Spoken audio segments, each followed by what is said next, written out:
Hello everyone. आज हम ये वीडियो में देखेंगे हमारी न्यू ब्रेजा 2023 की डिलीवरी। वीडियो थोड़ा लेट हो गया है बट मुझे अपना पूरा एक्सपीरियंस शेयर करना था, इसीलिए ये वीडियो बनाया है। ये कार लेने से पहले हमने इस सेगमेंट की सभी गाड़ियां को देखा था जो हमारे बजट 13 लाख में थे। सो हमने एक एक करके सब गाड़ियां देखी थी।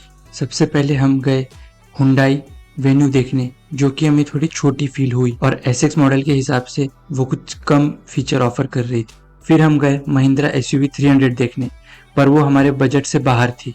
निसान मैग्नेट और रेनॉल्ट काइगर पहले ही आउट हो गए थे और टाटा नेक्सॉन का रियर लुक कुछ खास पसंद नहीं आया और इंजन नॉइज भी ज़्यादा था, इसीलिए वो कैंसिल हो गया। फिर हम गए किया की सोनेट देखने, जो कि हमें वो कुछ खास वैल्यू फॉर मनी नहीं लगी। लास्टली 3 गाड़ियाँ फिक्स हुई, जिसमें से पहली थी ब्रेजा, दूसरी थी हाईराइडर, तीसरी थी कुशाक बेस मॉडल। तो जब हम टोयोटा के शोरूम गए तो वहाँ जाके पता चला कि वेटिंग तो 6 से 10 महीने की है, और जब स्कोडा के यहाँ गए तो नेक्स्ट डे डिलीवरी के लिए रेडी थे, बट घर वालों को स्कोडा पे भरोसा नहीं था। मेन रीज़न कुशाक रिजेक्ट करने का ये था कि शोरूम में काम के एसेसरीज नहीं मिल रहे थे और आफ्टर मार्केट भी नहीं मिल रहे थे। और हमने जब शोरूम में रियर कैमरा इंस्टॉल करने के लिए पूछा तो उनने कहा कि हम आपको कुछ इंस्टॉल करके नहीं दे सकते। ओवरऑल सबको ब्रेजा ही पसंद आई और ZXi मॉडल में ज़रूरत की सभी चीज़ें मिल ही गई थी। सो ZXi हमारे लिए परफेक्ट था। बात करते हैं लुक्स की, तो शुरू करते हैं फ्रंट से। फ्रंट की लाइटिंग बहुत अच्छी है, ग्रिल थोड़ी अट्रैक्टिव फील होती है। और अब बात करते हैं बैक से, इसकी लाइटिंग बहुत अच्छी दिखती है, थोड़ी डिफ्यूज फॉर्म में, और ज़्यादातर मुझे तो ये साइड से अच्छी लगती है। एलॉय की डिज़ाइन तक अच्छी है, बस टायर थोड़े छोटे लगते हैं क्योंकि क्लैडिंग बहुत बड़े बड़े दे दी है। और इंटीरियर में बात किया गया तो बस सब उनने अच्छा चेंजेस किया है, बस स्विचेस चेंज करनी चाहिए थे उनने, पावर विंडो स्विचेस।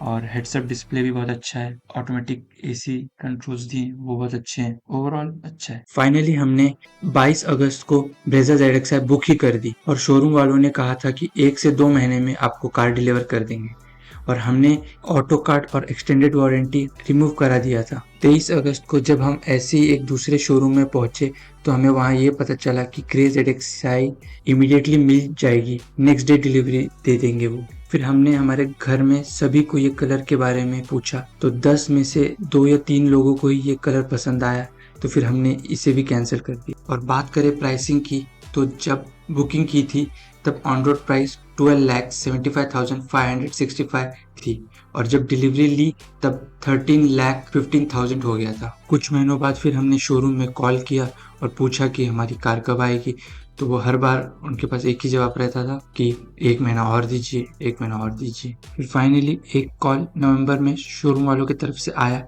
और उन्होंने कहा कि हम आपके लिए एक गाड़ी अरेंज करते हैं, पर आपको एक्सटेंडेड वारंटी और 40,000 की एसेसरीज लगानी होगी, जो कि हमें लगानी नहीं थी। फिर आखिर में मुझे कंपनी को कंप्लेन करना ही पड़ा। कुछ दिनों बाद शोरूम की तरफ से कॉल आता है और बोलते हैं कि आपकी गाड़ी लास्ट ऑफ जैन फिक्स दे देंगे, वो भी बिना एक्सटेंड वारंटी और एसेसरीज के। एक दिन कॉल आता है शोरूम वालों की तरफ से और वो कहते हैं कि डिलीवरी के पहले आपको स्टॉक यार्ड पे जाके एक बार इंस्पेक्शन करना होगा, तो आप कर सकते हैं। तो हम भी चल दिए इंस्पेक्शन के लिए। फिर डिलीवरी वाले दिन हम सब गए अपनी गाड़ी लेने के लिए। शोरूम एक्सपीरियंस तो बहुत ख़राब रहा सबका, क्योंकि वहाँ ना कुछ एसी था ना फैन था, केक भी उन्होंने प्रोवाइड नहीं किया था। एक चीज़ डिलीवरी के वक्त शोरूम की तरफ से एक एंटी रस्ट कम्प्लीमेंट्री था, कुछ एसेसरीज भी लगवाए थे जो आपको एक सेपरेट वीडियो में देखने मिलेगा। Brezza ZXi old and new के बीच का कंपैरिजन बताते हैं आपको क्या क्या डिफरेंस है दोनों गाड़ियों में स्पेसिफिकेशन के मामले में। फर्स्ट देखा गया तो इंजन के मामले में आपको बताता हूँ मैं कि पहले इंजन यूज़ किया जाता था K15B, अब यूज़ किया जाता है K15C स्मार्ट हाइब्रिड। पावर में भी स्लाइट थोड़े चेंजेस हैं, 102 bhp न्यू वाले में मिलता है और पुराने वाले में 103। टॉर्क में थोड़े चेंजेस है, 137 अब मिलता है, पहले 138 मिलता था। और माइलेज कंपनी के थ्रू अब 20 का मिलता है और पहले 17 मिलता था। और न्यू वाले में रीजनरेटिव ब्रेकिंग और आइडल स्टार्ट स्टॉप ऐड किया है। और डायमेंशन में बात की तो हाइट थोड़ा बढ़ा दिया गया है, 1685 और पहले मिलता था 1640। ग्राउंड क्लियरेंस भी थोड़ा बढ़ गया अब 200 mm का, पहले 198 mm का था। वेट में 1155 केजी का मिलता है, पहले 1120 का मिलता था। ब्रेकिंग और ट्रैक्शन के मामले में बोले तो braking assist, electronic stability program, hill hold control new वाले में मिलता है। रियर एसी वेंट मिलता है, अब आर्मरेस्ट मिलता है, रिवर्स कैमरा मिलता है। पहले बस हमें टिल्ट स्टीयरिंग मिलता था, अब टिल्ट एंड टेलीस्कोपिक दोनों मिलता है। और इंटीरियर की बात की गई तो पहले बस सिंगल टोन ब्लैक में मिलता था, अब dual tone black and brown में मिलता है। और सनरूफ ऐड हो गया है, अब रियर रीडिंग लैम्प ऐड कर दिया गया है अब। और अब बात करें एंटरटेनमेंट से रिलेटेड तो पहले एंड्रॉयड ऑटो और एप्पल कारप्ले मिलता था, पर अब वायरलेस मिलता है। 4+2 का स्पीकर सेट मिलता है, पहले बस 4 मिलता था। ये चैनल शुरू करने का बस एक ही रीज़न है कि जिन्हें गाड़ियों का कुछ खास नॉलेज नहीं है और अपने घर एक अच्छी गाड़ी लाना चाहते हैं अपनी फैमिली के लिए।